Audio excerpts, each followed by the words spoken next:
하나님의 말씀은 마태복음 7장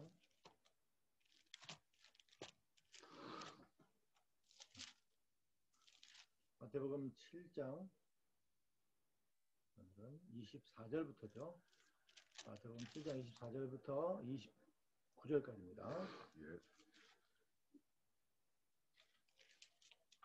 마태복음 7장 24절부터 29절까지 있는 말씀 한 절씩 읽겠습니다. 누구 먼저 읽을까요? 아빠가 먼저 읽으십시오. 네. 그러므로 누구든지 나의 이 말을 듣고 행하는 자는 그 집을 반석 위에 지은 지혜로운 사람 같으니 비가 내리고 창수가 나고 바람이 불어 그 집에 부딪히되 무너지지 아니하노니 이는 주초를 반석 위에 놓은 연고요. 나의 말을 듣고 행치 아니하는 자는 그 집을 모래 위에 어리석은 사람 같으니 비가 내리고 창수가 나고 바람이 불어 그 집에 부딪히매 무너져 그 무너짐이 심하니라. 예수께서 이 말씀을 마치심에 무리들이 그 가르치심에 놀라니 이는 그 가르치시는 것이 권세 있는 자와 같고 저희 서기관들과 같지 아니함이로라. 아멘. 자, 첫 번째 질문이 뭐죠? 하나님과 누가 만났나? 우리 여기 산상수훈에서는 예수님과 제자들이 만났다라고 벌써 그랬죠? 네. 오늘 산상수훈의 말씀 마지막 그 부분인데요. 오늘까지는 예수님과 제자들이 만나는 것. 말씀이 육신을 입고 오신 하나님이신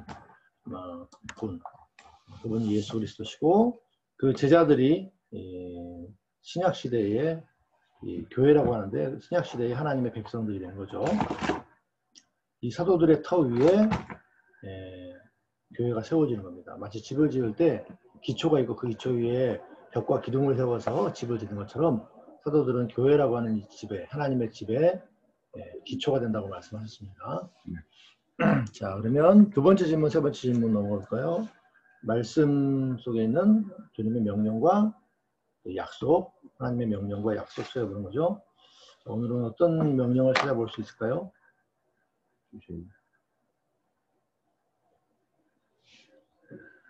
그때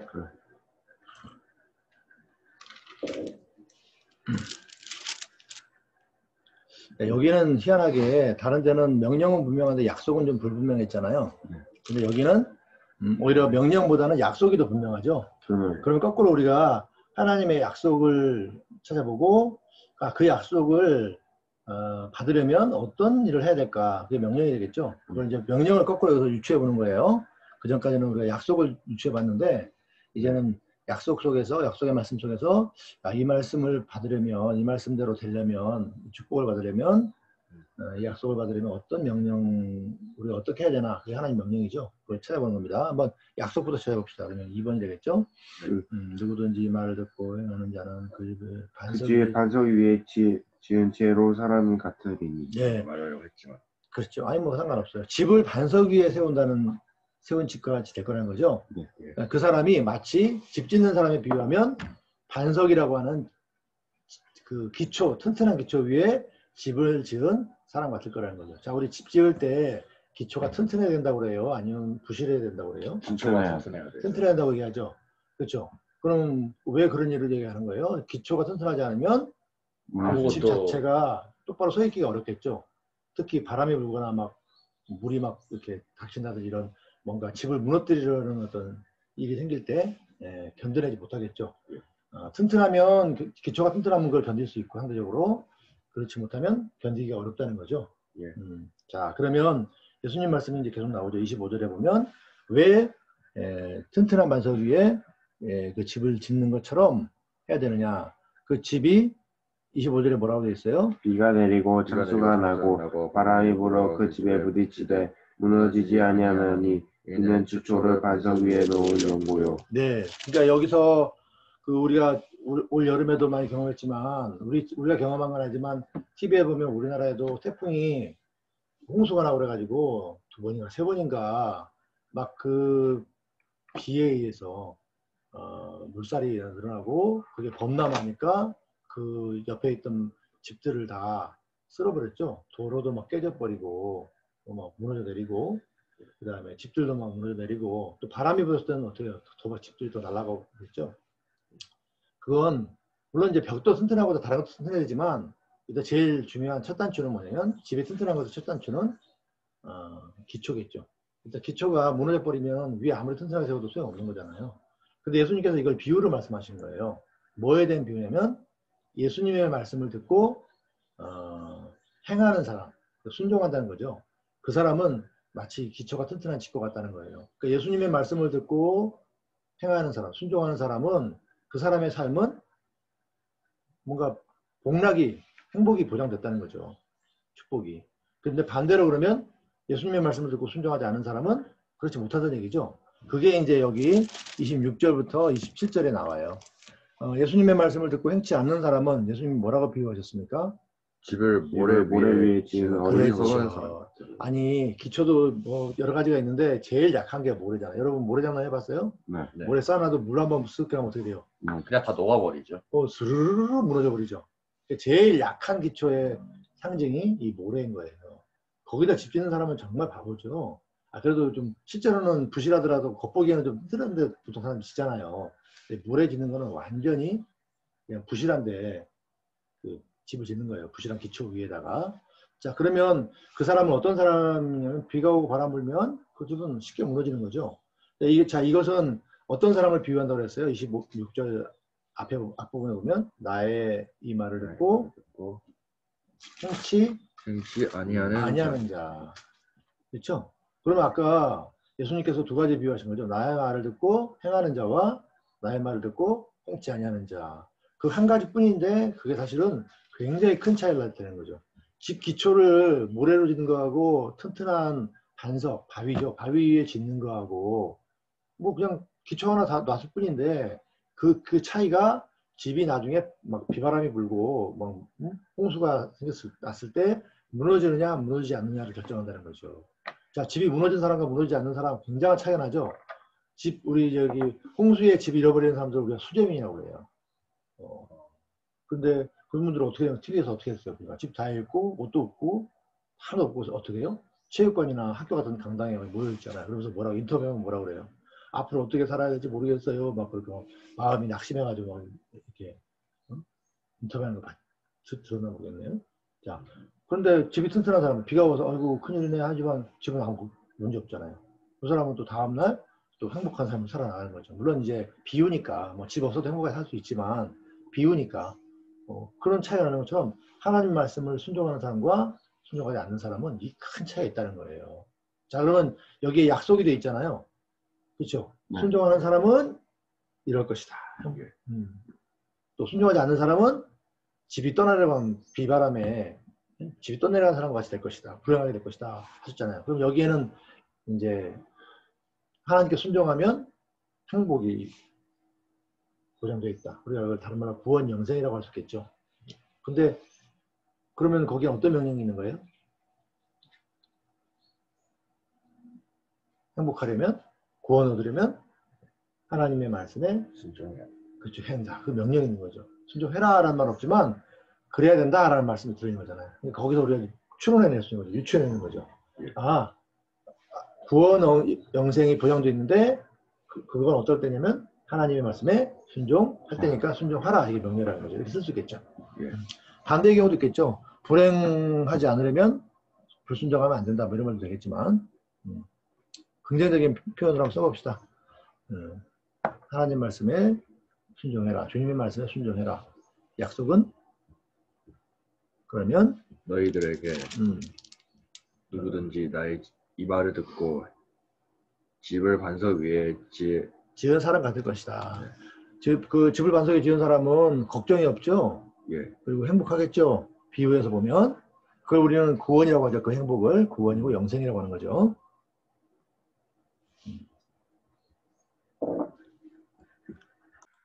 자, 그러면 3번으로 넘어갑시다. 3번의 질문은 뭐죠? 3번이 명령이라고. 4번의 명령은 뭐죠? 하나님의 명령을 어떻게 행하였냐. 우리가 행한지 안 했는지는 알 수 없지만 그래서 당위론적으로 얘기하면 해야만 했다 이렇게 말 수 있겠죠.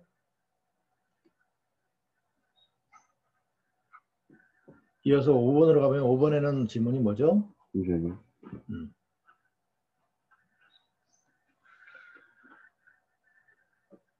우리는 하나님을 만났습니까? 라는 질문인가요? 네. 자, 거기에 대해서 뭐라고 대답할 수 있을까요? 하나님의 성경 말씀을 통해 통해 우리도 말씀을 들었으니까 읽은 게 들은 거죠. 네. 그래서 그 말씀을 들으면 또 하나님을 만난 거라고 말할 수 있다고 우리가 여러 번 얘기했습니다. 그게 하나님의 성경 말씀을 기록해 주신 목적이에요. 이걸 읽는 사람마다 하나님 말씀을 듣는 거 들으라. 그리고 나를 만나라. 그리고 처음에 제자들이 들은 것처럼 너희도 내 말에 순종해라 이 말씀이죠. 다음에 6번인가요? 네. 6번과 7번 볼까요? 질문. 자, 우리에게 이 약속과 명령을 적용해 보자는 거죠. 예. 우리가 기본적으로 구약의 말씀은 좀 특별한 적용이 필요하지만 신약의 말씀은 특별한 적용 필요 없이 우리에게 그대로 해당되는 거라고 그랬죠. 그렇지만 그래도 약간 적용이 필요할 때가 있긴 있어요. 네. 자, 그러면 자, 명령부터 해볼까요? 자, 주님의 말씀에 순종해라. 네. 이거 우리 뭐 특별한 적용 필요한가요? 아니요. 그렇게 하면 되겠죠? 예. 그 다음에 약속은요? 약속은 구원과 영생을 얻을 것이다. 그것도 뭐 특별한 적용이 필요한 건 아니죠. 예. 똑같다고 말할 수 있겠네요. 그렇죠? 자, 그렇지만 마지막 8번에서 이 말씀대로 살기 위해 이 명령에 순종하고 이 약속을 믿고 소망하면서 살기 위한 원리와 구체적인 실천 방법들을 좀 생각해 볼 필요는 있겠죠. 8번. 자, 이 말씀을 순종하기 위한 원리와 또 구체적인 방법들을 한번 생각해 봅시다. 자, 하나님 말씀 듣고 순종을 하는 것은 너무나 기초적이고 당연한 말씀이라고 우리가 알고 있죠. 네. 그런데 이 말씀에 순종하는 게 쉽지 않다는 거예요. 근데 여기에 저는 오히려 28절과 29절 말씀을 보면 이런 말씀이 있어요. 예수께서 이 말씀을 바치심에 무리들이 그 가르치심에 놀라니 이는 그 가르치시는 것이 권세 있는 자와 같고 저희 서기관들과 같지 아니함일러라 이렇게 말씀하고 있어요. 이 말씀은 뭐냐면 예수님께서 위대한 선생으로서 이 하나님의 말씀을 가르쳐 주신 거죠. 그러니까 그 전에 선생님들이 있었어요. 여기 보면 서기관과 바리새인들이 이 율법을 가르쳐주는 선생님들이었어요. 그러니까 율법을 가르쳐주는 선생님들이 있으니까 그 전에도 배웠겠죠. 그리고 알았을 거예요. 그렇죠? 근데 선생님들이 가르쳐주는 대로 학생들이 다 이해하나요? 아니죠. 과학 선생님이 태양이 도는 원리나 뭐 달의 뭐 주기 이런 것들 알려주지만 다 이해하는 게 아니죠. 다 못 알아듣기도 하죠. 예. 그렇죠. 뿐만 아니라 과학이나 이런 것들은 그냥 이해만 하면 되는데 이 도덕이라고 하는 거는 이해만 하면 되나요? 아, 그렇구나. 내가 거기에 마음이 움직여져서 내가 그대로 살아야 되는 거잖아요. 그렇죠. 그 많은 선생님들이 과학도 가르쳐 주시고 도덕 과목도 가르쳐 주시는데 왜 사람들이 다 알지도 못할 뿐더러 설령 알았다고 하더라도 다 순종 안 하나요? 그냥 그게 나에게 큰 영향을 못 주는 거죠. 근데 예수님이 가르쳐 주셨을 때 아마 사람들이 전혀 모르는 걸 가르쳐 주신 건 아니었을 거예요. 어느 정도 알았을 거예요. 물론 새로운 것도 있겠지만 그런데 더 중요한 건 뭐냐면 예수님에게는 권세가 있었다는 거예요. 무슨 말이에요? 예수님의 말씀에 순종 안 하면 안 될 것 같았다는 거죠. 혹시 모든 걸 그냥 쉽게 받아들였다고 볼 수 있나요? 그렇죠. 그대로 해야 되겠네라고 받아들인 거죠. 자, 우리 이거 뭐 굳이 비유가 필요 없을지 모르지만 비유로 말하자면 군대에서 자, 우리 군대 계급에 대해서 어느 거 알 테니까 자, 중대장님이 명령하는 거랑 사단장님이 명령하는 거랑 그 상병이나 병장이 들었을 때 어떤 말이 더 크게 다가오겠어요? 사단장님. 왜? 그 중대장보다 계급이 높고. 계급이 높다는 건 어떤 의미예요? 힘이 더 있다는 거잖아요. 명령에 힘이 있는 거예요. 명령대로 안 했을 때 어떻게 되는 거예요? 더 큰 처벌이 있을 수 있잖아요. 뭔가 내가 거역할 수 없을 것 같은 계급이 높다는 건 그런 뜻이잖아요. 그분이 명령한 걸 내가 거역할 수 없다는. 물론 중대장님도 굉장히 그 높은 분이고 명령했을 때 순종 안 할 수 없어요. 그렇지만 사단장님은 더 높잖아요. 그런 의미예요. 똑같이 가르쳐 주셨지만 예수님이 가르쳐 주셨을 때 사람들이 권세를 느꼈다는 거예요. 아, 이거 순종 안 하면 안 되겠구나. 그리고 순종하면 이런 구원의 복이 있을 것이다 했을 때 그래, 그걸 반드시 예수님이 주실 것 같아. 그리고 예수님 말씀대로 얻게 될 것 같아. 이런 생각을 갖게 된 거예요. 이게 사람들이 그 권세 있는 자와 같고 서기관과 같지 않더라. 그래서 놀랐다는 거예요. 엄청난 그 권세가 있는 말씀을 얻었다는 거예요. 순종하지 않으면 안 되고 또 그 말씀을 믿으면 반드시 그 말씀대로 될 것 같다는 생각을 가진 거죠. 자, 그러면 우리가 이제 그건 가르치는 선생의 입장과 배우는 제자의 학생의 입장에서 두 가지 적용이 가능한데, 하나는 뭐냐면 학생의 입장에 보면 자, 이 말씀을 읽을 때 우리가 이게 하나님 말씀이라는 생각을 분명히 해야 돼요. 우리 주님의 말씀이라는 것도 같은 거죠. 말씀이 육신이 되어 오신 하나님이 사람이 되어 오신 분이 예수님이시니까 이 말씀을 하나님의 말씀으로 들어야 되는 거예요. 근데 우리가 성경 말씀을 읽을 때 이건 하나님의 말씀이야. 굉장히 권위 있는 말씀이기 때문에 내가 순종해야 되는 말씀이라는 거. 그 다음에 또 하나, 이 말씀들은 그대로 다 이루어진다는 거. 그걸 우리가 깨닫지 않으면 이 말씀을 듣고서 그냥 무심코 흘려드릴 수 있는 거죠. 그렇죠? 학교 선생님이나 아빠도 권위가 있지만 야, 너 그거 해. 안 그러면 안 돼. 이러면 알았어요 하고 마음속에 남기도 하지만 흘러나가기도 하잖아요. 근데 하나님 말씀은 그렇게 들으면 안 된다는 거죠. 명령에는 굉장히 그 힘 있는 명령이고 권세가 있는 명령이기 때문에 복종해야 되고, 약속에 대해서는 반드시 이루어질 것이기 때문에 소망해야 돼요. 굳게 믿고 소망해야 되는 거죠. 그래야 순종할 수 있다는 거죠. 만약에 우리가 이제 선생님이라면, 물론 하나님의 말씀을 전달하는 선생님이죠. 그때는 어떻게 해야 돼요? 학생이, 부모님이면 자녀들이, 선생님이면 학생이나 제자가 이 말씀에 순종할 수 있도록 가르쳐야겠죠. 근데 우리는 권세가 있어요, 없어요? 없잖아요. 그럼 어떻게 할 수 있을까요? 성령을 통하여 하나님의 말씀을 정확하게 전달할 뿐만 아니라 내가 먼저 그것을 믿고 순종하고 또 소망하는, 약속을 소망하는 그런 모범을 보이는 게 하나의 방법이겠죠. 그렇죠. 제자들 입장에서는 선생님의 그 말씀이 권위가 있어서 순종하지 않은 것도 있지만, 또 하나 뭘 보냐면 선생님은 이대로 하나 안 하나? 하시나 안 하나? 선생님은 이대로 믿고 소망하나 안 하나? 이걸 본단 말이죠. 그걸 우리가 한마디로 모범이라고 하는 모범. 그러니까 우리가 학생 입장에서는 성경 말씀을 읽을 때 하나님 말씀이라고 생각하고 그 생각을 분명히 가지고 읽어야 되고, 그렇죠? 우리가 하나님 말씀을 가르치잖아요. 하나님이 우리에게 야, 내가 직접 가르쳤지만 이 말씀을 또 가르쳐라. 그래서 아빠가 지금 아빠로서, 교회에서는 목사님으로서 가르치고 있는 거잖아요. 자, 그때 중요한 건 뭐예요? 물론 내가 하나님 말씀을 정확하게 전달해야 되지만 어쨌든 나는 하나님이 아니잖아요. 나를 통해서 가르치는 목사님, 부모님일 뿐이니까 그때는 어떻게 되냐면 나도 내가 먼저 학생이 되고 내가 먼저 제자가 돼서 하나님 말씀을 믿고 소망하고 그 약속 때문에 기뻐하고 이걸 모범으로 보여야 되잖아요. 본으로. 그래야 진짜로 저렇게 믿어야 되는구나 하는 걸 생각할 수 있는 거잖아요. 나를 보고, 자녀들이 부모님을 보고, 학생들이 선생님을 보고, 그 모범을 보는 게 중요하다는 거죠. 그 두 가지가 필요한 것 같아요. 그래서 그걸 한번 해봅시다. 하나님의 말씀을 권위 있게 들어야 되는 거죠. 그 권위 있게 듣는 말은 명령에 순종 안 하면 안 된다는 걸 알고 약속은 반드시 이루어진다는 것을 굳게 믿어야 된다는 거죠. 그게 권위 있게 받아들이는 거예요. 먼저 그걸 한번 씁시다. 학생 입장에서 하나님 말씀 읽을 때 권위를 인정하자. 하나님의 말씀의 권위를 인정하자. 권위가 뭐예요? 권위라고 하는 것은 힘 이런 거예요. 그러니까 명령할 때 힘이 느껴진다는 것은 무슨 말이에요? 권위 뭔가 권력이나 뭐 그렇지. 권력과 위험 뭐 그런 뜻이에요. 권세와 위험 그런 뜻인데 그게 느껴진다는 건 뭐예요? 명령에 순종 안 하면 안 될 것 같은 그 생각인 거죠. 반드시 순종해야겠구나. 그런 거. 그렇죠? 그 다음에 약속에 대해서는 이건 반드시 이루어질 거야. 라는 그 믿음이 있는 거죠. 그게 권위를 인정하는 거예요. 그리고 하나님의 약속은 반드시 이루어질 것이다라는 걸 인정하는 거고, 믿는 거고, 그리고 소망하는 거고, 그 다음에 명령에 대해서는 순종 안 하면 안 된다. 그런 생각을 갖는 거죠. 그런 생각이라고 하는 거는 내가 그 생각 가짜 이게 아니라 진짜 딱 느끼는 거예요. 그렇죠.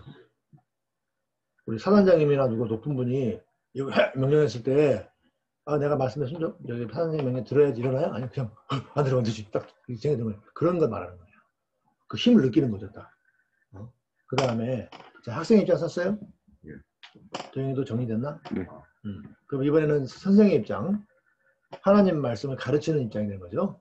왜냐면 하나님은 오히려 하나님 말씀 가르치는 사람으로 임명하셨거든요. 예수님이 가서 제자 삼으라고 했잖아요. 내가 너에게 가르쳐 분부한 모든 것을 가르쳐 지키게 하라. 그건 한마디로 말하면 너희들이 선생님이 돼야 된다 이 말이죠. 예수님이 선생님이지만 예수님이 보내신 선생님이 되는 거죠. 선생님의 대리인이 되는 거죠. 근데 다 쉽게 말하면 선생님이죠. 자, 그럼 선생님으로서는 어떻게 이 말씀을 하나님 말씀을 인정하는 게 되냐면 내가 먼저 순종해야 되는 거죠. 내가 먼저 약속을 믿어야 되는 거죠. 그걸 다른 말로 모범이라고 했죠. 두 번째를 합치면 모범을 보이자 이렇게 말할 수 있겠죠. 하나님 말씀을 믿고 순종하는 것, 하나님의 명령에 순종하고 하나님의 약속을 믿는 데 있어서 모범을 보여야 되는 거죠. 자기는 순종 안 하고 안 믿는데 겉으로만 믿는 척 하는 건 모범일까요? 아니요. 왜냐하면 상대방이 알 수 있잖아요. 그러면 안 되는 거죠. 진짜 믿고 순종하고 진짜 믿고 소망해야 모범을 보일 수 있겠죠. 그렇지만 그걸 100% 잘할 수 있는 건 아니에요. 우리도 선생님들도 계속 공부를 하고 실력이 향상되는 것처럼 우리도 부모로서나 선생님으로서 하나님 말씀을 믿고 내가 먼저 믿고 내가 먼저 순종하면서 소망하면서 가르치는 면도 처음부터 완벽한 게 아니라 점점 성장해가는 거예요. 성장이 있어야 돼요. 선생님들도 완벽한 게 아니라 선생님들도 점점 실력이 뭐라고 그러죠? 자라간다고 하나요? 실력이 커져가는 거예요. 우리는 그걸 못 느낄 수 있지만 사실 그래요. 이루어진다는 것을 믿는다. 그렇지. 믿고 소망한다 이렇게 할까요?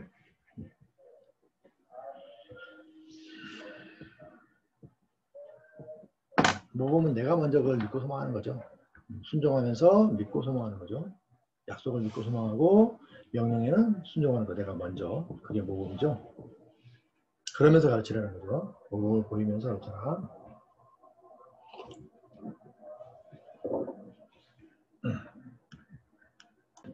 자, 하나님께서 말씀하신 주님께서 말씀하신 모든 것들, 지금 우리가 묵상했던 것들, 신약 말씀뿐만 아니라 구약의 말씀들에 있는 하나님의 약속을 믿고 또 명령에 순종해야 되겠습니다. 자, 기도합시다.